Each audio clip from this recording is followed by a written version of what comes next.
And we're back in sunny Dewsbury. It's now Monday, and I've now got time to show you what I picked up at Bolton Toy Fair yesterday. And it wasn't the best of days. I spent a lot more than what I was planning on spending and didn't take anywhere near that. It was a piss poor day, to be honest with you, for sales. Anyway, first pickup of the day, literally went round the corner from where my store was, and I don't know if you already know this, but I'm on a bit of a Dapple Doctor Who kick at the moment, and someone had this set. It's one of the Dalek armies that they brought out. They had that up on their stall. Now, typically, they did this all the time with the Dalek armies. They would often put 1 or 2 Daleks in it that weren't already available, and yeah, I've got all except 2 of these. I don't have that gold one, and I don't have that gunmetal grey or silver one. So I bought it just for them. The box has some wear. It's one of those weird things. The Dapple boxes, you can hear that, can't you? They weren't all that well made. They weren't intended to be kept, to be fair.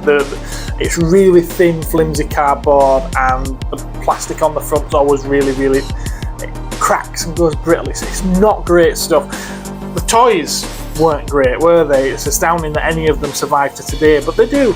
So the fact that this one does, it's intact. The back of the box has faded slightly. Not massively, but just a little bit. And there's some creasing to the box, there's a little bit of squashing. I think the worst of the wear is probably this corner here. It's not bad though. It's not bad. I've seen a lot worse, and I'm quite happy to have this. At least it displays quite nice from the front, which let's face it, that's how I'm going to be looking at it. Now, let's see if we can get it out to have a look at. This tray is just going to disintegrate as I pull it out.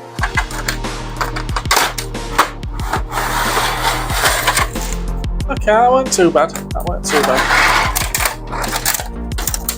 Can you hear that? More suited for Easter eggs rather than toys, is this? So there we go, you can see there's cracks in the plastic tray, but I was expecting nothing less, to be honest with you. There's another chunk taken out of it there as well. What is nice is that this included the brochure as well, which that's nice to find. I love stuff like this.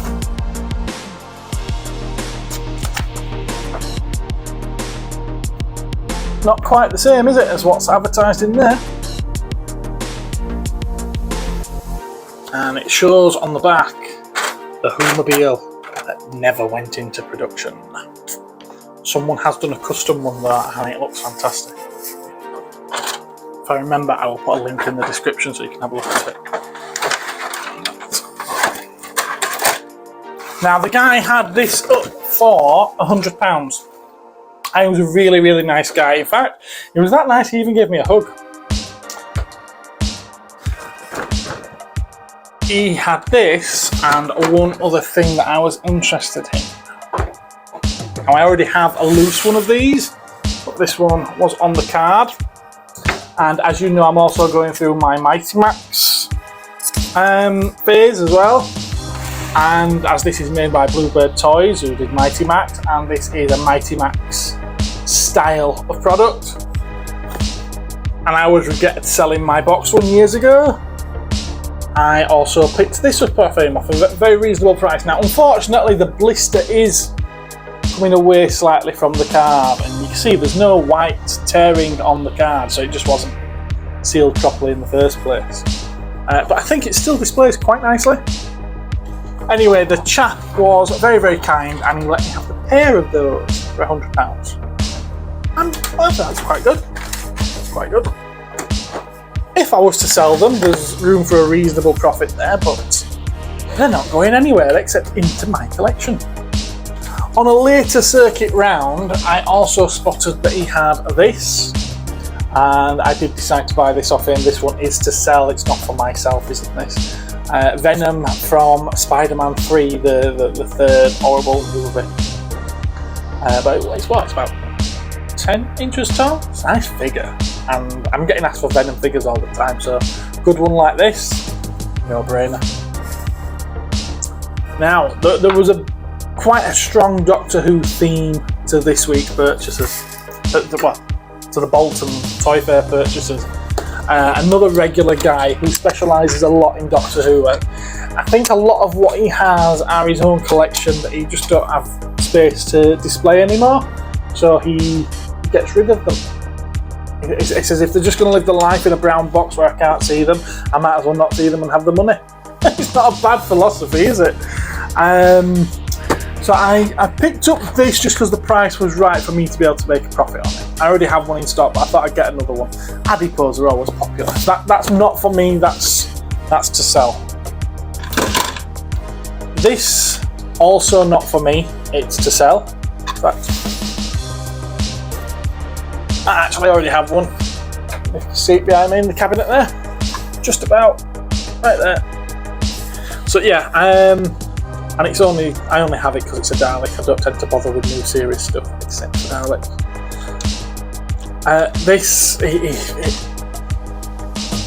It was a mental price. I get really good money for this particular Dalek, and it was peanuts, so I had to get it. And another 2 for myself. Yes, I bought more things for myself this week than I bought to sell. As I just explained with the playset, I'm on a bit of a Dapple kick, and one thing I only have one of is one of the friction drive Dapple Daleks. Well, now I have another 2 to add to the collection. Again, really, really shoddy workmanship. See the yellowing all around that? That's not the plastic that's yellowed. That's just where they got carried away brushing glue onto it. And the glue's aged and turned yellow over time. Really, really bad, but again, I love them. Yeah, friction drive. As you can hear, they do, well, that one does.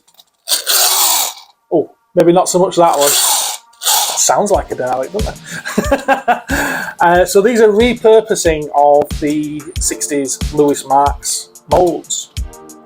Dapple managed to acquire them in the 80s and started making them again. So there was those. That's it for the Doctor Who toys.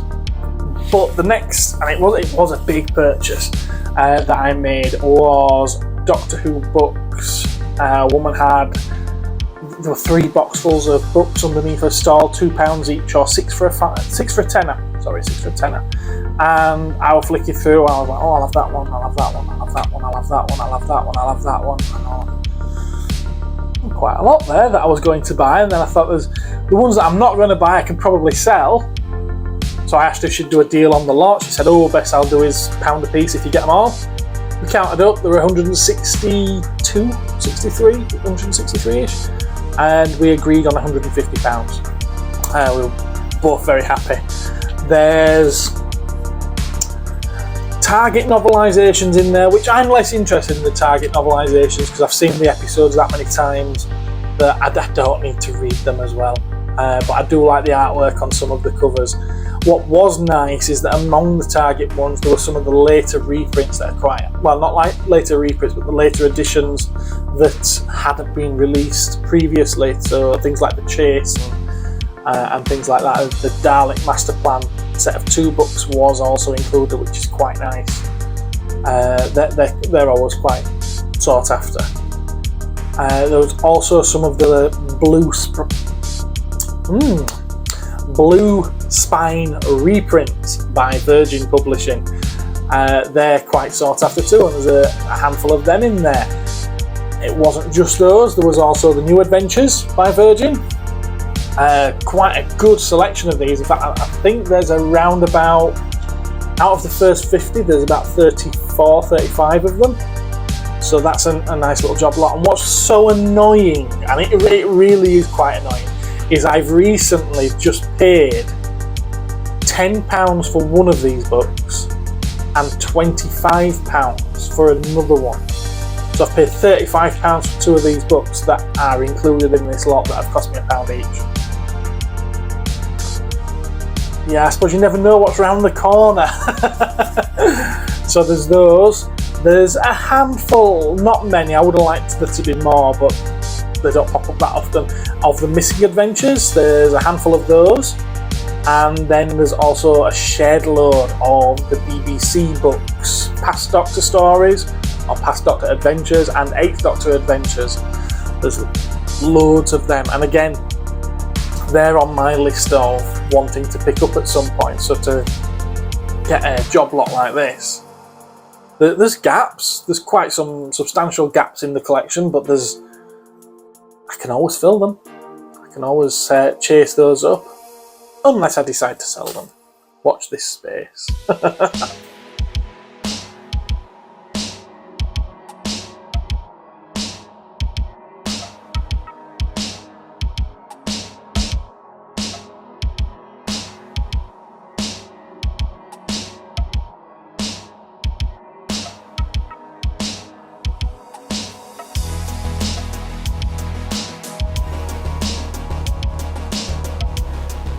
Now, you're probably pleased to know that that's the last of the Doctor Who stuff.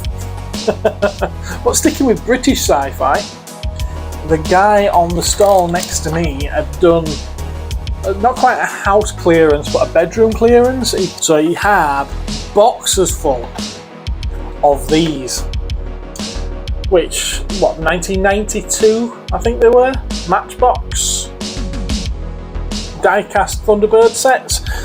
In here it was the Thunderbird 2 and 4. Now we had a load of the Carlton ones as well from the next time that they reissued them, but they were all plastic. He wanted a £5 a piece for them just to clear them out. Can't leave her. I couldn't leave them, so I picked up 4. This is probably the best condition one. The others, they've got pretty bad damage to the cards, or the blisters are coming away from the card, as you can see there. But at this price, I can take them off the card, sell them as mint loose ones, and I shouldn't imagine it's going to be too difficult to sell those. They're quite cool though, they're quite nice. I got a Star Wars spaceship. It's a Clone Wars Anakin Skywalker. Is it Delta 2 Starfighter? Jedi Starfighter? I think. No missiles. Missing the missiles, which is 3 of them. It should be 1.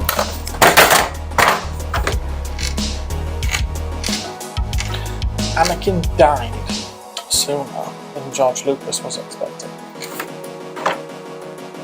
Okay. Oh no, he wasn't in there, so he's survived. Now it has a droid in there. It's the wrong droid. It is a Clone Wars droid. Is it R4P17? I think it's the droid that should be in Obi-Wan's Jedi Starfighter. But he's missing his 3rd leg, poor chap. He's obviously had work done. And yeah, no missiles, but otherwise it's in. And yeah, just checking where I dropped it. No, it's still in great condition. And that were a tenner.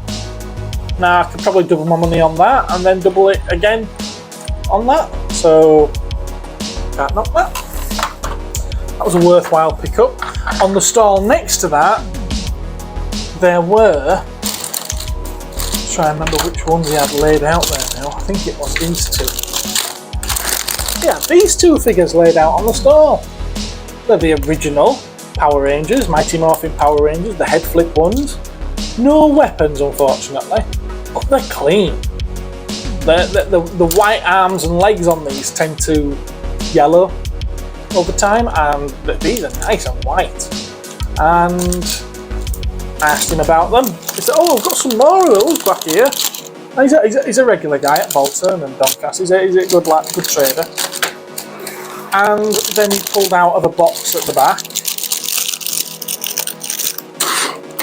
all these.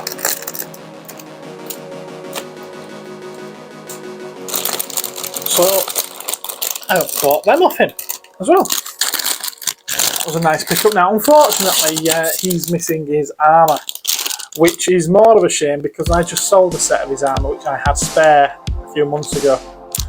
This is why you shouldn't sell your spare bits. You should always hold on to them because you're going to need them at some point. Next pickup was a little bit quirkier. I just liked it because it's so unusual. And it's Mr. Cadbury's Parrot by Ideal. Still sealed on the card. Now apparently there were 4 different ones to collect. And this is the one with the tennis racket. I love quirky stuff like this. Good fun, good fun. And this was by a trader called Manic Miners. And I have actually spotted them on Instagram in the past. And he did say that he had the caramel bunny as well, but he'd left that at the shop, so I might drop him a line about buying that one. We'll see, we'll see. And the last pickup of the day, and it was the last as well, because it was right at the very end of the day. I'd seen it at the beginning of the day, and I knew that if I was going to buy it, I'd be bartering him down, and I think it's only fair to allow him to try and sell it at full price for the day, and then if he wants to sell it for a discount at the end of the day, then I'll step in. And it's a corgi, still sealed on card, which is a lovely condition considering it's 70s. Superman, the Daily Planet helicopter. I didn't even know this existed until I spotted it on his stall. He had it up for £12, which, to be fair, I think that's quite reasonable for this. I mean, 70s. I'd be thinking 15, 20 at least. And I was thinking I'd quite like to get that off him for a tenner. Anyway, I thought I'll leave it till the end of the day and see if it's still there. And it was still there. Like I said, it had been a quiet day. And I said to him, okay, then I'm interested in your Daily Planet helicopter, what's your best? And he said, oh, give us £8. It's even better than what I was hoping for, so I snapped his hand off and threw some money at him. So yeah, I'll give that a try myself now at 15 and see where we go from there. And that's it. That's what I picked up this time. Now, let's hope that October's Bolton Toy Fair is a little bit better, and there's a Doncaster one as well, either the week before or just after that, I think. There's a Doncaster one coming up next month as well, which is always better. So let's see if this video goes down well, I might do another one there. We'll see. Thanks for watching, guys. Remember to give us a thumbs up, subscribe if you haven't already, and ring that ding-a-ling to be notified of future videos. Take care, everyone. See you next time. Bye! And remember, you can get the 4-hour-long edition of my adventure at Bolton Toy Fair, and all my pickups and my chat with Nick from Nema Studios over on my Patreon. Or you can catch the individual episodes here on YouTube.